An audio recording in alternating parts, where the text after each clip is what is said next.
Estamos aqui na segunda temporada do podcast É Faz e Fala. E eu estou super animada, gente, porque é muita gente legal, é muita troca boa, é muita jornada de É Faz e Fala. E cada um a gente está mais feliz porque realmente são jornadas inusitadas. E Dilma Campos é a nossa convidada de hoje, maravilhosa. Tem uma jornada surreal, né? Vamos combinar? Porque você vai de bailarina, depois odontologia, e hoje você tem um trabalho de impacto enorme de SD, faz um trabalho incrível junto com as marcas. Então vamos começar lá de trás? Bora começar, Iana. Mas antes... Obrigada pelo convite. Eu estou adorando estar aqui com você mesmo. Eu também. É um grande prazer estar com você. Mas antes da gente começar, e você vai contar essa história, que eu adoro essas histórias, história de amor, história de impacto, história de tudo junto, você vai receber um aviãozinho, com uma pergunta inusitada. Ninguém sabe qual é a pergunta, só a Paula que sabe, que ela que inventou. Que garrei. Bom, a pergunta foi: qual foi a decisão mais anticurrículo que você já tomou? Acho que deve ter várias na sua jornada inusitada. Muitas. Mas eu acho, Ana, voltando ali no tempo, eu com 22 anos, fiz a faculdade, porque todo mundo dizia que eu tinha que ter uma profissão. E eu trabalhava na época com experiência de marca, com eventos, e as pessoas não entendiam o que eu fazia. Era muito parecido: o que você é, publicitária? Não entendo bem o que você faz. E eu saio de uma faculdade de odontologia, qual que é a minha profissão? Ser dentista. Então, curricularmente, eu podia assumir isso e falar: é isso que eu quero, eu vou nessa direção. Mas antes da faculdade, eu já trabalhava com experiência de marca. Então, já era uma coisa do meu cotidiano, que inclusive, trabalhando com isso, é o que me ajudava a pagar a faculdade. Ou seja, entre ter uma profissão e as pessoas continuarem dizendo que eu não tinha nada e não entendiam, eu optei por uma questão anticurrículo, que foi: vou abandonar totalmente a minha formação odontológica. Tempo de formação?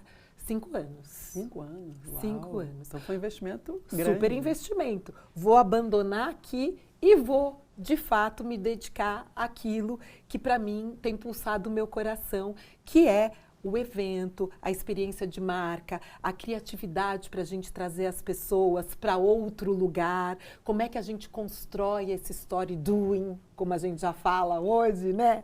Já não é mais storytelling, né? Mas naquela época você já tinha esse vocabulário todo super mastigado. Ana, eu entrei nessa profissão por acaso. Eu era uma bailarina. Então vamos lá na infância, que eu adoro uma infância. Que infância é essa que você começou a ser bailarina e como é que você chegou a ser o quê? A Patativa do Castelo Rá-Tim-Bum. Pois é. Conta aí. Não, isso vem de uma época da arte, né? E que o que aconteceu? Eu sou de uma família, nós somos 3 filhos, meu pai era um jogador de basquete, então, obrigatoriamente em casa, tinha que fazer esporte. E, particularmente, meus irmãos nasceram com bola, né? Eu também nasci com bola, mas descobriu-se muito cedo que eu não tinha a menor habilidade para bola, a menor. O que os meus irmãos eram brilhantes, eu era péssima. E numa linguagem... A única filha. A única filha. Numa linguagem de uma casa que almoço e jantar era... E o campeonato de bolinha de gude, e o campeonato de futebol, de basquete, de vôlei. Não, minha mãe era a pessoa que, na verdade, fazia a gestão, e eu adoro falar isso, a gestão da casa, completamente inteligente, boa de gestão financeira. Os 3 filhos usaram a mesma camiseta. Olha como minha mãe era boa de gestão financeira. Olha. Né? Porque aquilo tinha que render, tinha que fazer render, né? E que cozinhava e que fazia o dia a dia e levava para a escola de esportes e voltava e levava para o treinamento.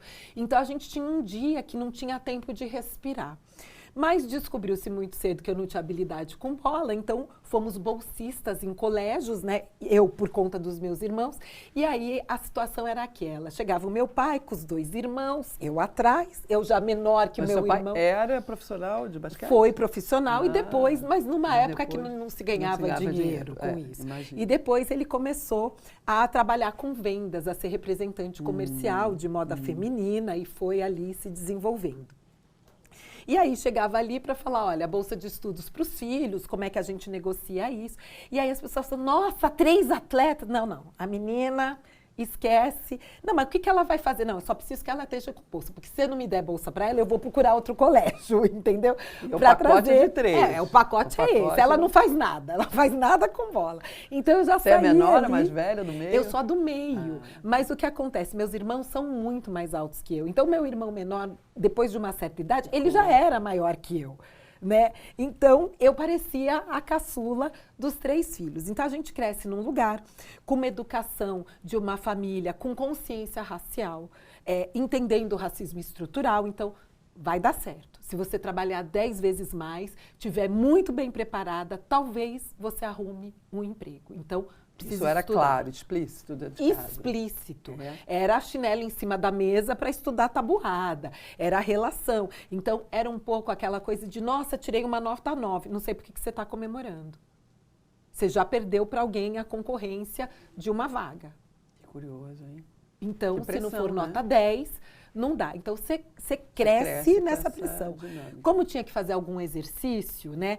Me colocaram primeiro na ginástica olímpica, mas eu não era uma pessoa muito delicada na ginástica olímpica. E alta, por né? Isso, grande. É isso, cresci muito rápido, né? Eu sou a menor da família, mas eu tenho 1,70 m, né? E aí, me colocaram no balé para que os movimentos fossem graciosos. E você sabe que eu me encontrei na dança? Maravilhoso. Primeiro que eu era muito tímida, eu não tinha que falar com ninguém. Dança é mão na barra e plié. Você não tem que conversar, você não tem que interagir, né? E aí, também fui me dando bem na dança. Então, eu fui me construindo naquele lugar que foi me abrindo possibilidades. Ali, aos 13 anos, já começo a fazer assistência, porque da formação a gente tem isso, né? Professora assistente para as pichuchucas ali, né? Que fazem dança. Então, desde os 13 anos, eu já venho dança entendendo clássica, dança clássica. Depois eu passei para o balé moderno, para o jazz. A formação básica de... Clássico, dança clássica. E conforme isso vai se desenvolvendo, Ana, eu vou para a companhia como estagiário. Só que na companhia as pessoas eram 10 anos mais velhas do que eu. Então, elas já tinham esse lugar de ganhar o seu dinheiro, de sobreviver. E eu sou a Dilminha da companhia. Embora alta, né? Sou a caçulinha da companhia. Qual era a companhia? Chamava Steps, Companhia de Dança. E aí, dentro dessa companhia... o que vai acontecendo é que você vai entendendo como essas pessoas ganham dinheiro. Então, elas ganhavam dinheiro na época com figuração de comerciais, que naquela época usava muita gente, era tudo, né, muito grande e tal. Elas ganhavam dinheiro fazendo eventos. E aí, numa dessas audições de eventos, você não quer ir junto? Eu falei, eu vou. Eu nunca tinha ouvido a palavra marketing na minha vida. E você tinha o quê? 18 anos, 17? Não, 15, 16 anos, eu já fazia isso. E aí, com 16 anos, eu entro naquele lugar, num lançamento de uma grande empresa, de um produto para limpar louça, né? De um lava-louças e tal. E aí, olha, vai falar agora no palco o diretor de marketing. E aí ele vinha... Ana, nós vamos fazer isso, a nossa marca tá lindo, nós fizemos uma nova, né, aqui ó, um retrofit aqui na marca, um rebrand, eu não sei o quê. Não, menina, e eu falava assim, que palavras são essas? Porque inglês não era, né, dia a dia pra gente. Tem um vocabulário todo. Não, e aí vinha o lançamento e óbvio, a gente dançava ali, complementando, né, essa... ideia criativa do lançamento para trazer todo mundo para aquele lugar, né, onde aquele lava-louças, ele estaria, claro, todas as mensagens sendo passadas, e eu fazia isso. Aí vinha para a convenção de ver, e aí eu passei a fazer isso. E aí eu comecei a olhar que tinham mulheres que trabalhavam, né? Homens também, mas me chamava muita atenção de mulheres e trabalhavam dirigindo isso como diretora artística, trabalhavam auxiliando ali nas laterais do palco da coxia, quem entrava, quem saía. E aí ela tinha a função de falar um pouco mais para a luz, de treinar aquele speech do diretor. E aí na minha cabeça tá, gente, se isso paga melhor do que lá, por que que eu não faço isso? Olha que bacana isso. Então o que eu quero fazer é isso aqui, eu quero ser assistente como primeiro emprego, essa experiência Olha. é importante, né? Para os insights do futuro. Eu Não, fico impressionada. importantíssimo. Poxa. E aí eu falei, eu quero construir isso. O que que é isso? É evento, nem chamava de live marketing, né? Porque é evento. E evento é o quê? Ah, é isso aqui. A gente reúne a turma que precisa de treinamento, a gente faz treinamento, a gente reúne a turma de vendas, faz premiação, fala para onde eles vão se baterem a meta. E eu lá, já começando a querer entender, muito curiosa. Falei, eu vou ficar no camarim esperando a outra hora de entrar, eu não vou, eu quero grudar nessa assistente de palco. E em pouco tempo, eu já era assistente de palco. E mais um tempo, porque eu trazia isso, né, junto, né, da questão da arte, eu já estava como assistente de direção de eventos e quando eu me vi, eu já era diretora de eventos.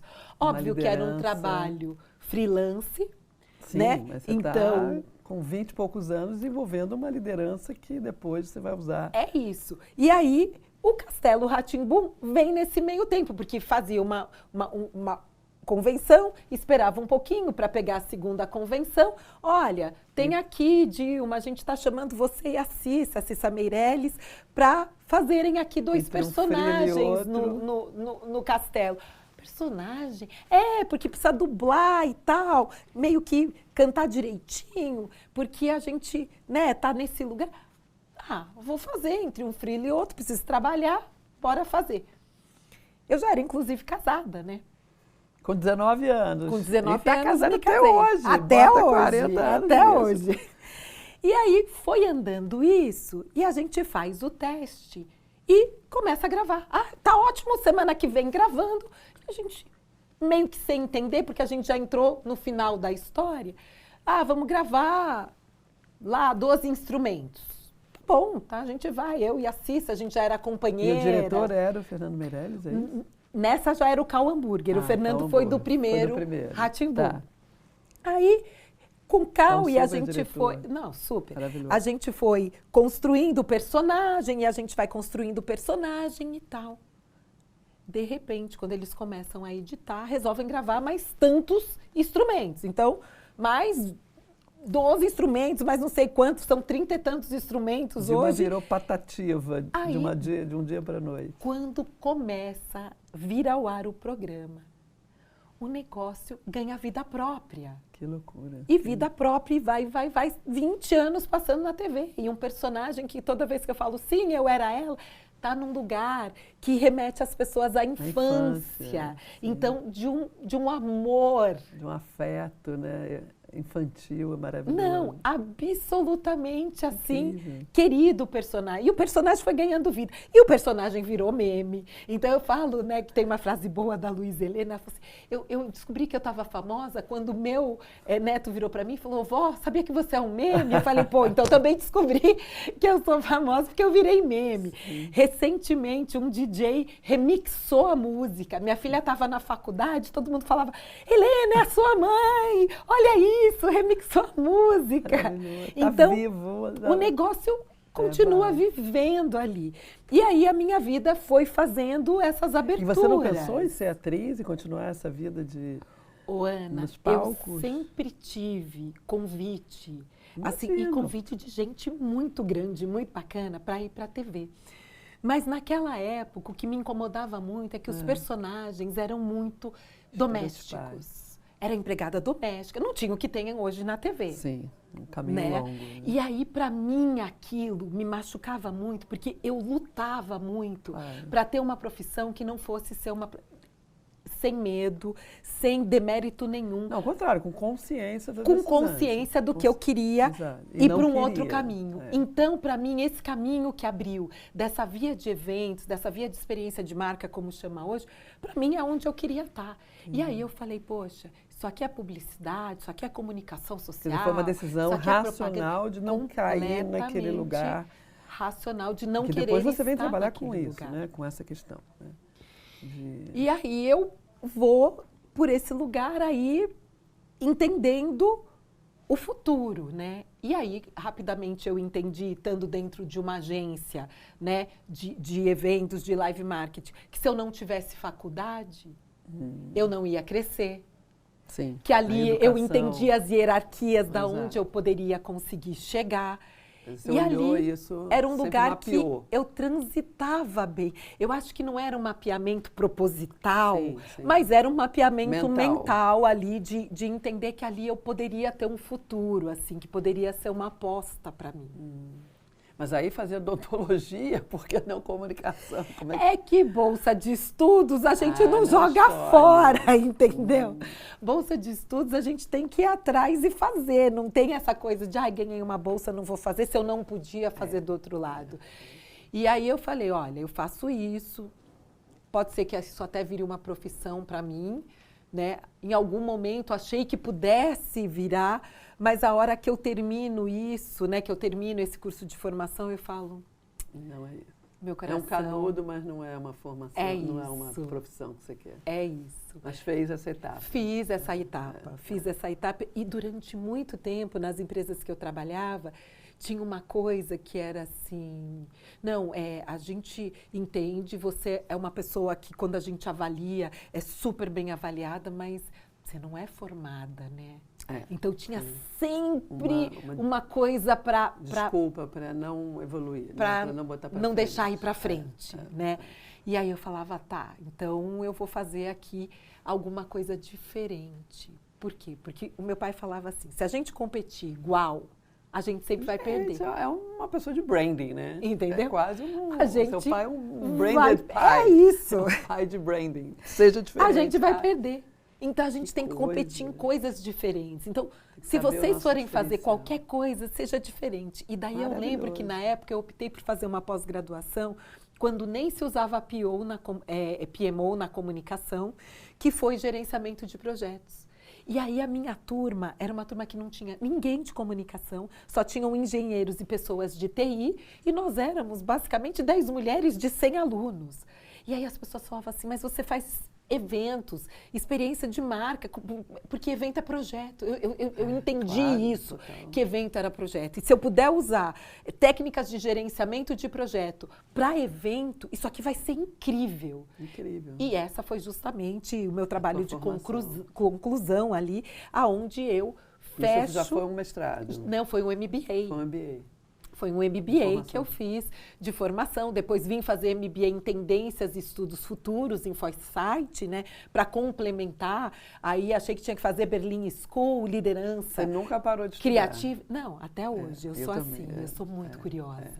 Isso é chave, né? É isso, chave eu sou muito curiosa e estou nesse lugar que a curiosidade precisa de fato estar nesse lugar de trazer a gente para olhar o futuro e construir o futuro, porque muda esse tudo. Esse futuro está tão difícil, né, de a gente enxergar. Nossa, parece que a gente está cada vez fazendo uma desconexão. A nossa desconexão está ficando cognitiva hoje. Sim, muito. A destruição da visão de futuro.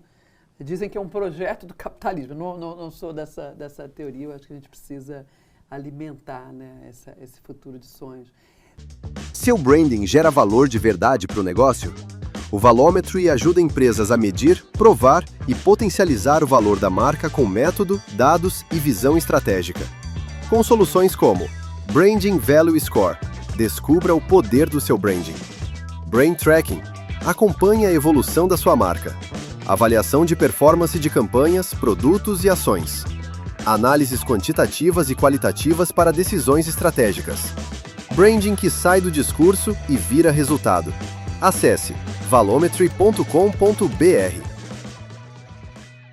Mas voltando um pouco ainda na sua história, que você, né, uma história super de uma jornada, você escreveu na publicidade antirracista e tem uma visão militante, mas eu acho que é muito mais do que isso, porque para você deve ter sido uma história... Como é que você foi olhando esse lugar da imagem, da publicidade, desse racismo estruturante que vem junto com a nossa sociedade brasileira? Quando foi o momento que você falou, cara, eu preciso não só trabalhar com isso tudo que eu já sei, mas ter um recorte específico? Ana, aconteceu uma coisa na minha vida que foi... chega uma hora numa grande agência, de um grande grupo, onde, de fato, eu era a única diretora mulher negra no board inteiro de, sei lá, 20 e tantas agências, um grupo que depois foi vendido e tal. Imagina. Eu falei assim, todo mundo que começou comigo já está vice-presidente, já está presidente e tal. Se eu era essa pessoa tão bem avaliada, nunca tive uma avaliação ruim e tal, por que eu não sou? Então, começa de uma pergunta pessoal minha, muito pessoal, do porquê eu não sou. E eu resolvi que naquela hora, né, eu tinha que falar com o pessoal de RH, de pessoas, para entender por que eu não era. Eu já tinha feito pós-graduação, eu já tinha feito pós-graduação dentro. Então, assim, as desculpas que vinham... já estava tudo mapeado. Ali. E aí eu chego ali, e aí eu pergunto, olha, você pode me dizer por que eu não cresci? E aí eu acho que foi uma pergunta que eles não estavam esperando. E aí a resposta foi, mas se você olhar valores, como você é uma pessoa que realmente sempre bate a meta, você ganha a mesma coisa que um vice-presidente. Só que eu tinha que bater 10 vezes a meta, ele 2 vezes a meta, para a gente ganhar a mesma coisa. E aí nesse momento eu falei assim, com um filho pequeno, como eu explico para minha filha que ela pode estar em qualquer lugar, em qualquer posição, que o mundo é justo se eu não consigo chegar lá? Então, eu já sei o que eu tenho que fazer. Tenho uma grande ideia, que no final foi a ideia também que mudou também toda a minha vida. Vou empreender. Vou mostrar o quanto eu estou preparada, o quanto eu sei gerenciar pessoas, gerenciar o negócio, olhar para o negócio, entregar o negócio. E sabe o que o mercado vai fazer? Vai me chamar de volta. Então, eu queria empreender como uma forma de mostrar as habilidades que eu tinha adquirido e me provar que eu estava preparada para subir num cargo. Mas aí, começo isso, eu tive 2 sócios inicialmente, um primeiro empreendimento que em 2 anos tinha uma proposta da WPP para comprar. Então, significa que deu certo, mas deu tudo errado depois, mas essa é uma história longa e divertida. E depois, eu saio dessa sociedade falando, não, eu preciso sair dessa sociedade, o que eu vou fazer da vida? Volto para o mercado, não volto para o mercado? Isso é uma agência? Sim, uma agência de eventos, né? Aquelas que tinha esse recorte ou não? Não, que não tinha o recorte. E aí, mas as pessoas começaram a me cobrar, ué, você não vai falar sobre isso? Porque a única pessoa negra que eu conheço que vem aqui, que faz reunião comigo, nesse lugar da publicidade, nesse lugar de eventos, é você. Assim, são pouquíssimas pessoas que estão aqui. Então, como é isso? E aí eu comecei a falar, vamos falar sobre isso, porque até então o Brasil não era um país racista, o racismo estrutural não existia, a gente não discutia sobre isso. Não era um assunto... E aí, na sequência, um cliente me liga, não, mas eu não tenho, não, mas pega aquela sua empresa lá e monta uma empresa aí e vem me atender. Um cliente, inclusive, do Rio de Janeiro. E eu falei, bom, vou fazer o seguinte, tem um pouco de dinheiro ali guardado, porque de empreender 3 anos achando que fosse dar cambalhota, você não deu, né? Você voltou para trás, você já não tem mais dinheiro. Mas o que eu tenho dá para pagar a passagem de hoje para amanhã, vou ver qual é essa no Rio de Janeiro. Resolvi apostar, voltei com um briefing no Rio de Janeiro, que foi o que transformou né, a empresa e da onde a empresa nasceu. Então, eu falo que eu tive um cliente investidor, né, que queria fazer com a gente e que com isso... E aí esse trabalho vai andando. Chega uma hora que a gente tem que mostrar o trabalho e eu tive a grande ideia de fazer uma maquete. Vamos fazer uma maquete de todos os espaços, que isso, aí as pessoas vão entender aquilo profundamente que a gente está falando. E aí saímos nós para o Rio de Janeiro, uma maquete e tal. E aí uma reunião para todo o board, né, dessa empresa global, multinacional, e eu explicando, e gente de Londres conectado, já fazia videoconferência, eu achava aquilo chiquérrimo e tal. E eu apresentando, porque afinal de contas a empresa era minha, né, e tal, e eu apresentando e tal. Quando termina essa apresentação, o presidente fala assim para mim, nossa, como é que você veio parar aqui? Né, porque...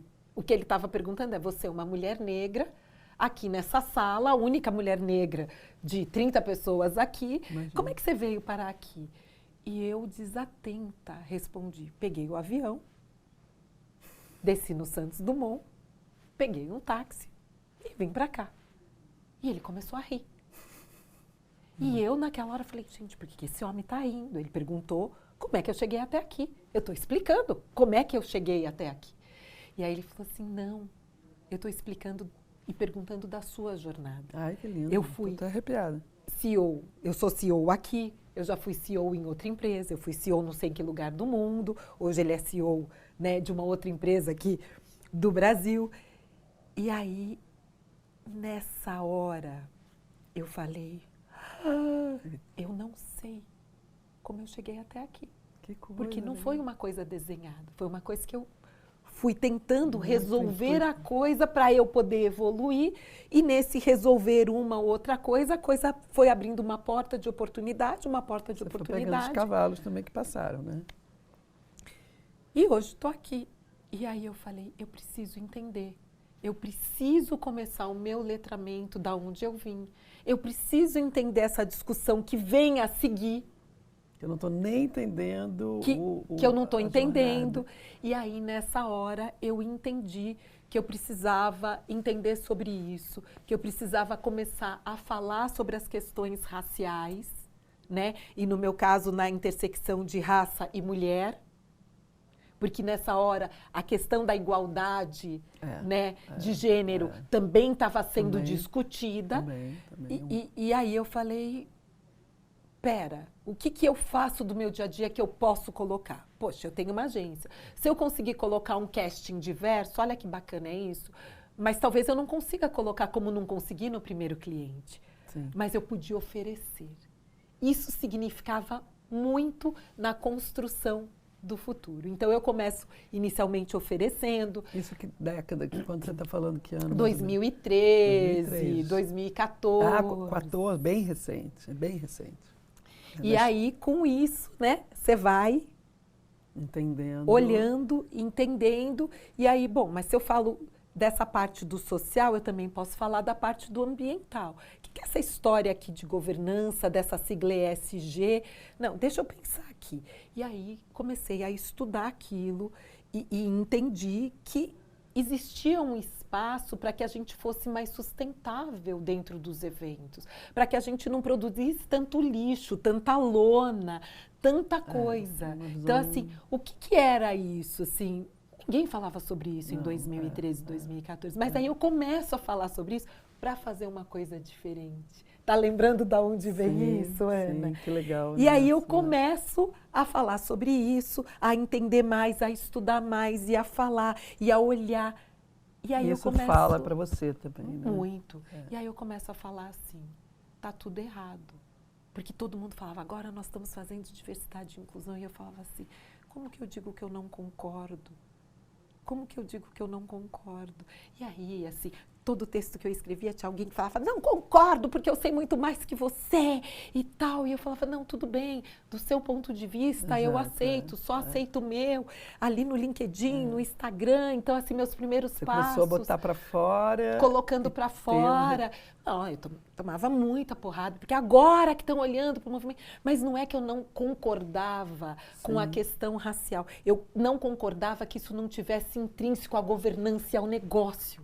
Sim, não é uma externalidade. É isso, porque ele nasceu como uma externalidade. Ele nasce como e uma ali eu vi a externalidade. morte dele quando ele nasceu. Total. Porque se isso não está no negócio, eu não preciso, né? Não está no meu KPI. Não está ali no que eu preciso entregar no final do ano. Quer dizer, mesmo dentro desse movimento, você ainda se diferenciou. Porque eu falava que não podia estar. E aí as pessoas falavam assim, mas eu não estou entendendo porque não pode. Eu falava, eu não sei, eu não sabia explicar o porquê. Né? E aí passo e olhando, daqui a pouco vem a palavra, né? E sempre eu falo, eu dou umas sortes assim, numa palestra, regeneração. O que é regeneração? O que é isso? Deixa eu olhar isso. Você vai, abre uma portinha, você entra, entendeu? Né? E aí eu vou falando sobre isso, aí eu fui, negócios regenerativos, que troço é esse de negócio regenerativo? Que sistema B é esse? Então, as coisas iam passando na minha vida e a curiosidade ia me fazendo entrar e falar, não, mas e se eu pegar isso com isso e com isso? Não, mas isso aqui, uma marca vai precisar fazer isso no futuro. Porque, gente, não vai ter planeta. Não vai ter planeta. É uma lógica, né, que é difícil de não entender por que as pessoas não pensam holisticamente, né? É isso. Aí você estava dentro das organizações. Aí já...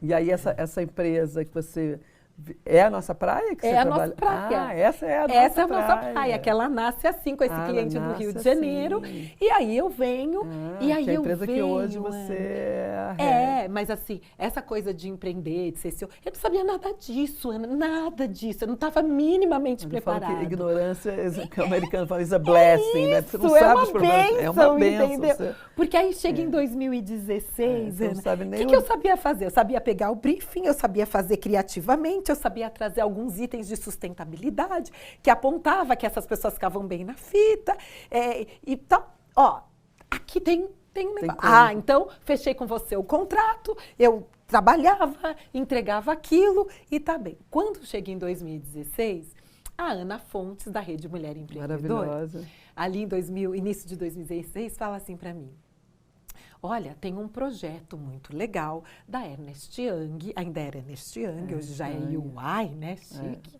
Ó, meu inglês como melhorou, porque eu não falava uma palavra. Maravilhosa. Aí abre um projeto para mulheres empreendedoras, donas do seu negócio, chamado Winning Women, e que é um projeto que ela vem e dá uma consultoria de 1 ano com 2 mentoras para o seu negócio. E eu falo, mas Ana, eu acho que eu não estou para isso e tal.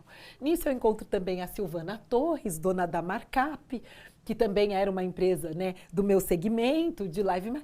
Não, eu sou da turma de 2013, 14, é muito legal o programa, eu acho que você devia fazer, porque a gente se encontra e se conhece na Ampro, né, faz exatamente 10 anos isso. E aí eu falei, quer saber? Acho que eu vou lá, eu vou prestar. Elas falaram que eu tenho que ir lá, inscrever, mandar a DRE e tal, eu tenho tudo isso. Bom, escrevi o que eu achava da minha empresa. Você era independente. Independente, sempre independente. Eu sou até hoje independente.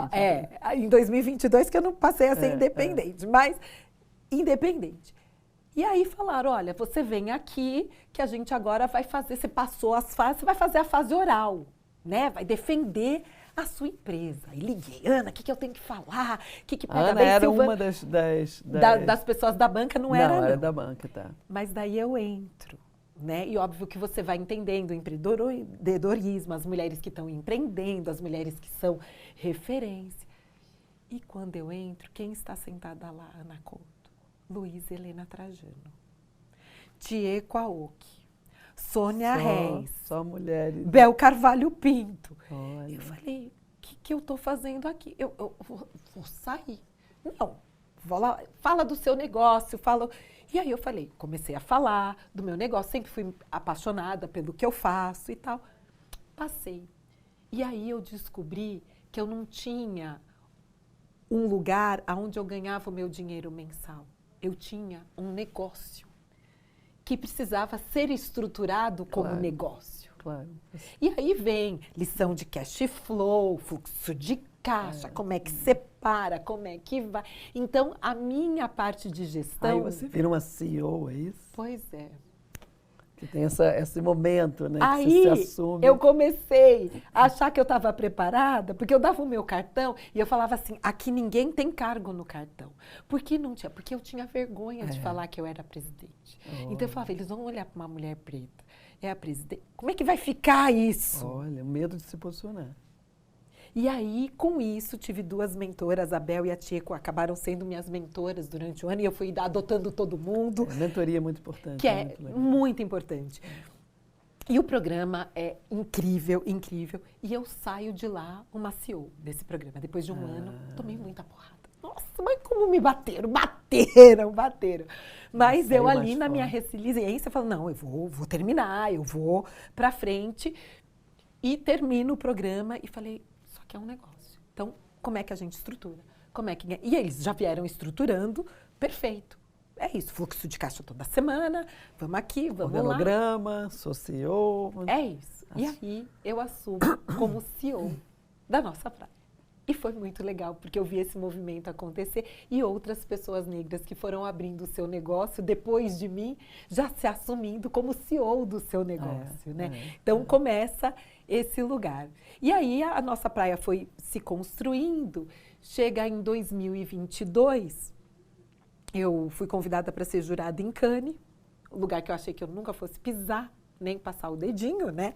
Imagina. E o Basinho Ferraz me chama para entrar na network dele. E aí vem uma outra fase de nossa praia, entrando lá onde você se relaciona com outras empresas e tudo mais. Então a vida foi fazendo assim, não foi uma coisa que eu falei assim, já sei, vou mirar ali, ó, Ana Couto, é ali que eu quero estar no futuro, entendeu? E ali eu vou, não foi nunca assim. É assim, né? A gente vai na intuição e nesses incômodos, né?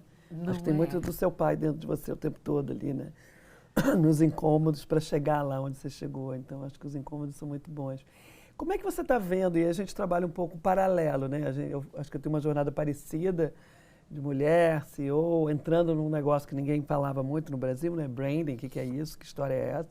E você com esse marketing regenerativo, trazendo o ESG para dentro das organizações, para um pensamento muito mais consciente. Como é que você vê essa interrelação, né, dessa gestão de valor do branding, que é um intangível, com esse lugar de sustentabilidade, que é tão importante para qualquer organização do século XXI, né, que eu falo, se você não tiver, você não está nem no jogo. Mas não é tão claro assim. Eu acho que é um desafio enorme, porque a relação entre a marca e a sustentabilidade, ela é intrínseca. O grande desafio da gente vai ser entender quais são os nossos ativos técnicos da marca, para transformar em ativos de comunicação, que é o que eu tenho estudado um pouco isso. Por quê? Porque o ativo técnico, ninguém entende. Nossa, essa empresa aqui, ela produz energia, uma energia limpa de hidroelétrica, então ela é limpa em tantos %. Então, esse é o ativo da marca, um ativo técnico. Sim. Uma Como vantagem que você competitiva do traz negócio. isso? Como é que você traz isso para a área de comunicação, de branding, né? Construção de diferenciação para o consumidor, para o cliente. E esse, para mim, é o grande desafio do futuro. Que a gente ainda está tateando como faz isso e vai meio que dando sorte, unindo ali, mas a gente não está fazendo isso intencionalmente. E eu acho que nenhuma marca que faça seu rebrand ou que nasça hoje não pode já não nascer neste lugar. A externalidade faz parte da sua responsabilidade. Né? Faz parte. Não há dúvida. A forma que você produz, a forma que você consome, a forma que você está vendo o mundo, não tem mais espaço, né? Não tem mais espaço. Até resgataram recentemente um acrônimo que era muito falado, que quem falava isso, né, era a Margaret Thatcher, imagina quantos anos, que é o TINA, There is no alternative, não tem mais alternativa para a gente. Eu acho que hoje muitas pessoas, mas o ESG morreu e tal. Eu não acho. Acho que as pessoas e as empresas estão fazendo silenciosamente, até por essa onda que veio contra a ESG, essa contratendência. Mas a pergunta que essas empresas estão fazendo é, como eu não faço isso do dia para a noite, não faço mesmo, quanto vai me custar se eu parar agora e ter que voltar daqui a tantos anos com as empresas que não pararam, com uma vantagem competitiva à minha frente no negócio? Porque eu acho que é uma volta que não tem mais, né? Assim, o século XXI não dá mais espaço para foi o século XX. E a gente está com outra regra do jogo. E, obviamente, esses movimentos eles são pendulares, né? Você vai muito, aí depois você pega um pouco a barra, depois você volta, mas eu acho que realmente não tem volta. Você está vendo essa maturidade, né? E a gente estuda muito isso, o propósito, o impacto, a decisão do consumidor na ponta, se identificando com valores das organizações. No Brasil, você acha que isso está mais forte? Os empresários mais conscientes de que isso não é uma escolha, é uma decisão, né, importante e que traz dinheiro? Olha, eu vejo que algumas empresas já entenderam o jogo. E outras vão entender, como agora todas as empresas da B3 terão que ter o seu relatório de sustentabilidade, o que já ajuda no movimento. Né? Eu acho que tem empresas que vão ser líderes do movimento e empresas que vão vir junto com o movimento, e é normal, é o movimento. Mas eu tenho entendido que as empresas passaram recentemente a olhar isso como negócio e não como a sustentabilidade. Isolada, e essa né? história de, temos a sustentabilidade, temos um departamento de governança, temos aqui diversidade e inclusão. E aí fecha a diversidade e inclusão. Sim, foi uma onda do pêndulo. Foi, mas para mim veio voltando para o lugar de nunca deveria ter saído, Exato, que é no negócio, né? A gente olha hoje as empresas, e as empresas hoje estão aí numa implementação de uma lei, né, que é a NR1, uma lei aí de saúde mental, entendendo, né, como é que o mundo tá progredindo, essa onda da solidão, tudo isso impacta, né, na produtividade. E aí a gente tem visto isso, e eu tenho visto, Ana, muitas empresas sofrerem, nossa, porque agora tem que... Eu falo assim, gente, pelo amor de Deus,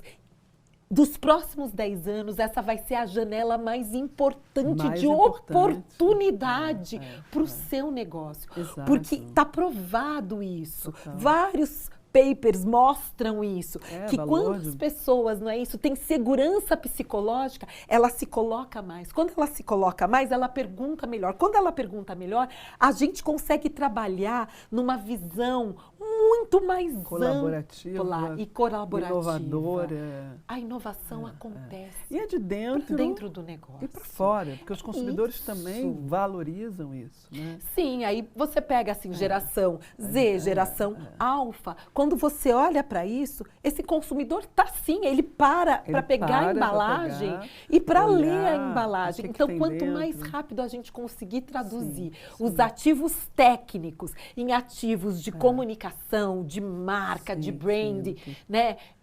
Muito mais fácil aquele consumidor vai tirar aquele produto da prateleira. E como é que a gente integra isso de uma forma natural? Que nem a gente, né, como pessoa, a gente precisa estar saudável, a gente precisa dormir bem, a gente precisa fazer ginástica. As organizações precisam responder isso de uma forma mais holística, né? Não tem mais essa só produzir, só consumir. Então, é quase um falso dilema, né? E branding também sofreu isso. A branding é uma moda. Eu falo, gente, branding não é uma moda, branding é uma visão de mundo. É sobre construir valor para as organizações, né? Entendendo que todos os stakeholders são importantes, não só vender a qualquer custo, né? Consumo a qualquer preço. Não tem mais espaço para isso.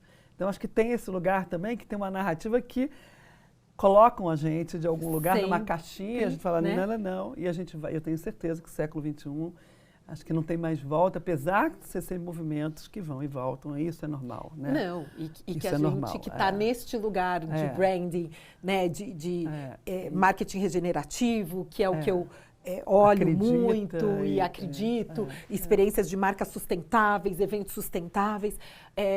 Vai sumir, mas daqui a pouco aparece de novo acho que vai, e faz um pouco mais, um pouco eu menos. Acho que quando entra ideologia, eu acho que é o problema. Né? E esse que eu acho que foi o problema que aconteceu nos Estados Unidos, e ficou muito ideológico. Né?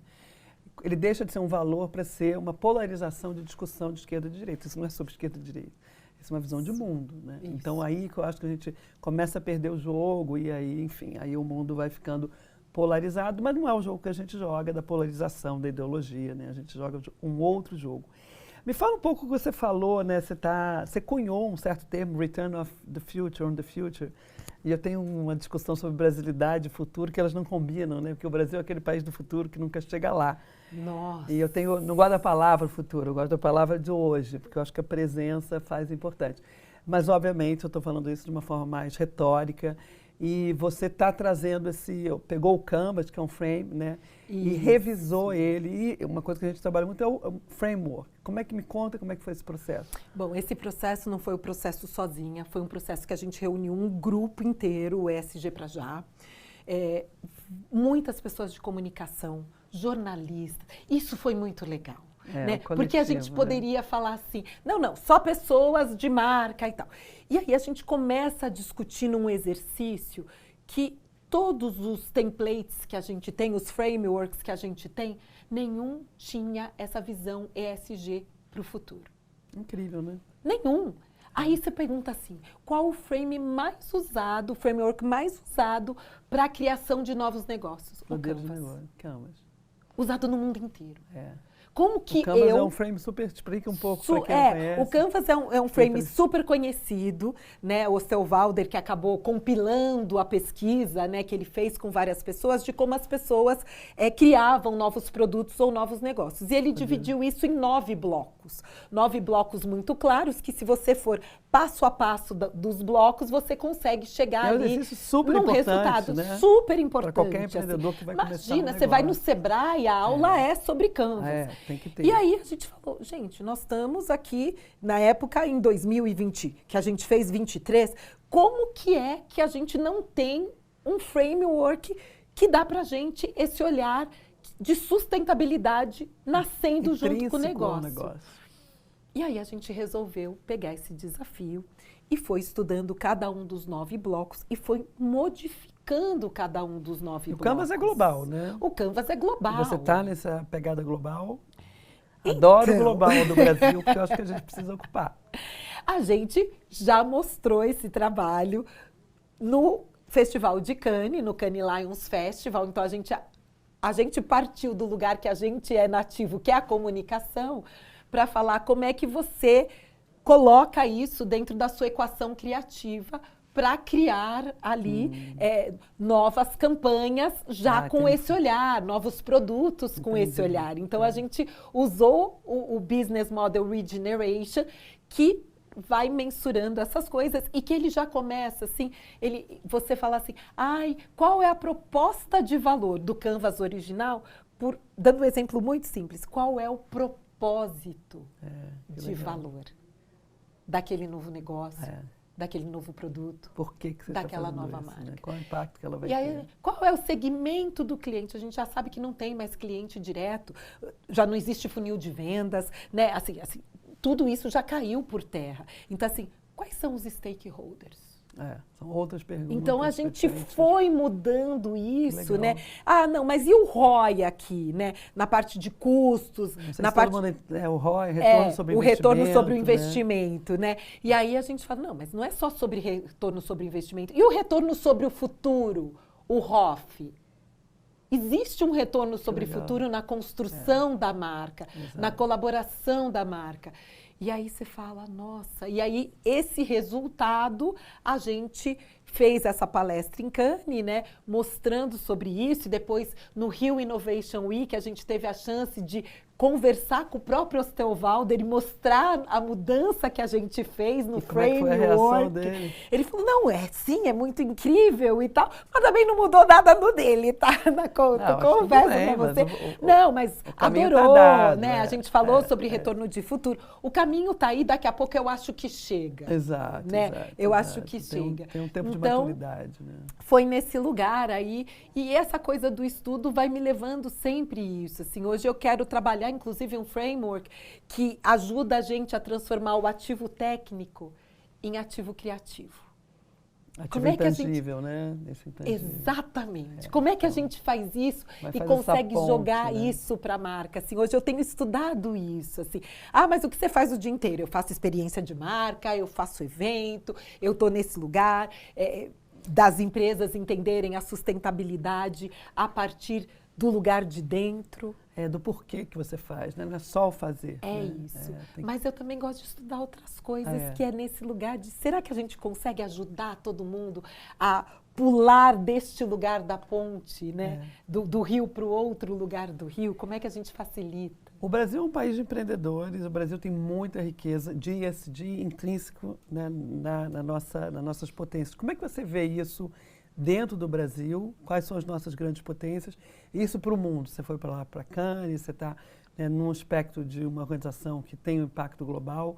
Você já vê isso claramente, porque se o Brasil abraçar ESG de verdade, uma vantagem competitiva que eu acho que poucos países têm, né? Ninguém pega a gente. Ninguém pega a gente. Mas aí tem uma coisa que eu tenho visto, assim, que eu falo, é da nossa sensibilidade, né, de ir apurando.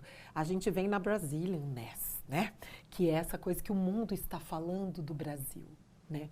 E aí a gente volta na pandemia, uma das coisas que aconteceu ali, pandemia, né, final de eleição, essa divergência de opinião que a gente não consegue sentar, e tudo bem você ser da esquerda, o outro ser da direita, e a gente conseguir dialogar, conversar, né? A gente perdeu essa possibilidade de diálogo que é tão clara do brasileiro, porque a gente fala assim, aqui não importa, você conversa com gente de todas as raças, gente de todos os lugares do mundo. Isso é muito do brasileiro, mas naquele momento da polarização, o brasileiro não conseguiu se reconhecer nesse lugar tão lindo, tão Acho que 10% incrível. aqui, 10% lá, né? Né? É porque eles fazem muito barulho. Pois é, os de polos. conseguir dialogar nesse lugar, né? E aí a gente vai construindo esse Brasil que a gente meio que perde pelas pesquisas o orgulho de ser brasileiro no final da pandemia, claramente. E parece que esse orgulho está voltando. Esse orgulho de ser brasileiro está voltando. Esse orgulho de fora para dentro, né? Assim, o mundo está vendo a gente, dentro. porque o mundo precisa desse nosso afeto. É isso. Então, eu já começo a me sentir mais corajosa em falar que sim, né? A gente tem essa possibilidade, de fato, de liderar essa mudança verde do mundo, essa mudança da sustentabilidade do mundo. A gente tem esse lugar que não se assume, né, como uma liderança que deveria. Um pouco esse teu processo também de se assumir, né? Sim, é a síndrome o Brasil do cachorro precisa se vira-lata, assumir, né? Do caramelo, eu falei a síndrome do caramelo. A gente tem tanta coisa boa. Gente, o brasileiro super criativo. Tem brasileiro trabalhando em todo lugar do mundo. Ele se adapta, ele vai lá, ele faz. Ele cria na Arábia Saudita, sabe? Ele cria em lugares do mundo completamente diferentes. E a gente não se assume com esse potencial. A criatividade, para mim, né, é a última barreira humana. Sim, total, para esse novo momento. Por isso que a gente está fazendo o movimento Faz e Fala, né? É isso. De dar valor nessa brasilidade em todos os aspectos e cruzando todas as potencialidades. Se você tiver que deixar um legado seu, né, nessa tua trajetória linda, cheia de capturar todas as oportunidades, das portas que você entrou, qual seria o seu impacto assim, maior? Qual o seu Faz e Fala? O meu Faz e Fala é o tempo que eu dedico a pessoas que me procuram ou porque têm o seu negócio e precisam ali de uma atenção, ou porque estão dentro desse lugar da comunicação e não sabem como progredir e que vêm me perguntar da minha experiência e me perguntam, inclusive, eu acho de muita responsabilidade, eu muito cuidadosa com isso, o que você acha que eu faço e tal, mas uma outra carreira que eu tenho visto que a pessoa vai, para mim, já é o meu Faz e Fala, porque eu realmente dedico tempo, assim. O ano passado fiz uma mentoria para Bia e o Thiago, que foram palestrantes em Cannes, duas pessoas pretas palestrando naquele palco, meio que seguindo a minha sequência, né? Ai, como você palestrou e tal. E que eu sei que a gente vai para a primeira reunião num sábado desses de feriado, que eu falei, olha, só posso encontrar com vocês sábado de manhã de uma Semana Santa, de feriado ali. Não, tudo bem, a gente vem para a gente conversar. E ali eu passei 2h30 com eles naquele início. Não, a gente pensou em fazer, né? A gente teve aprovado a palestra, a gente pensou em fazer isso. Aí eu paro e falo assim, mas qual a sua intenção?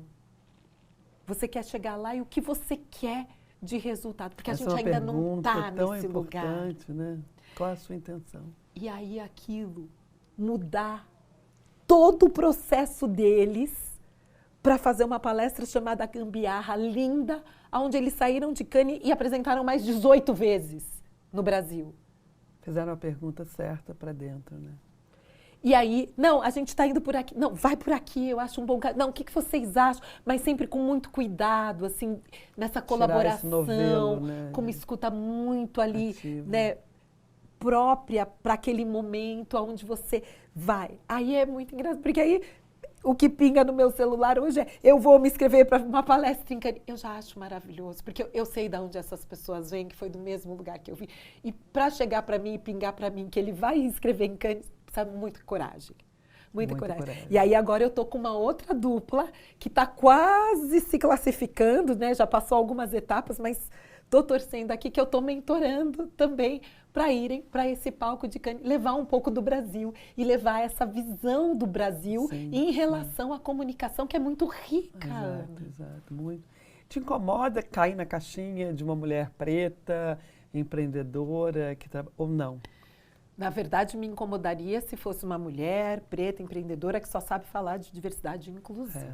Eu acho que eu consegui, com muita luta, e é uma luta de todos os dias, né, sair dessa caixinha. Mas aí também tem outros vieses, mas também ela faz tudo, né? Ela, enfim, ela é CEO, ela é influenciadora, isso, mas ninguém pergunta isso para uma mulher branca.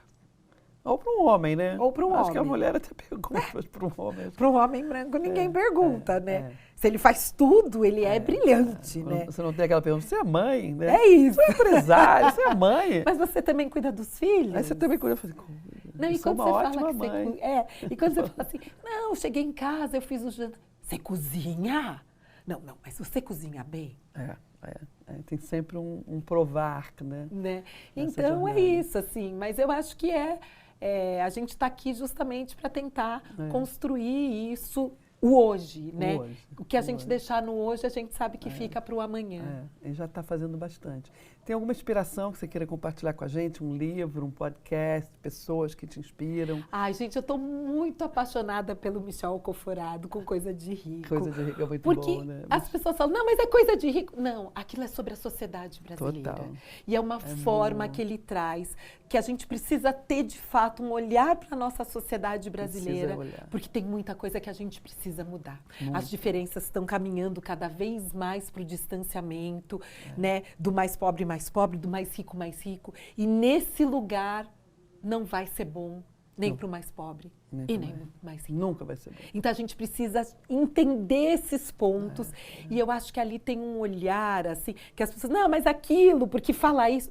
Gente, bota o olhar verdadeiro, que ele está trazendo um super estudo antropológico. Porque ele fala de uma forma leve, né? Pois cheia de histórias. Para a gente assumir que a gente tem muita coisa para mudar na sociedade brasileira. E para todos, né? Porque eu acho que acaba sendo meio cruel para todos, né?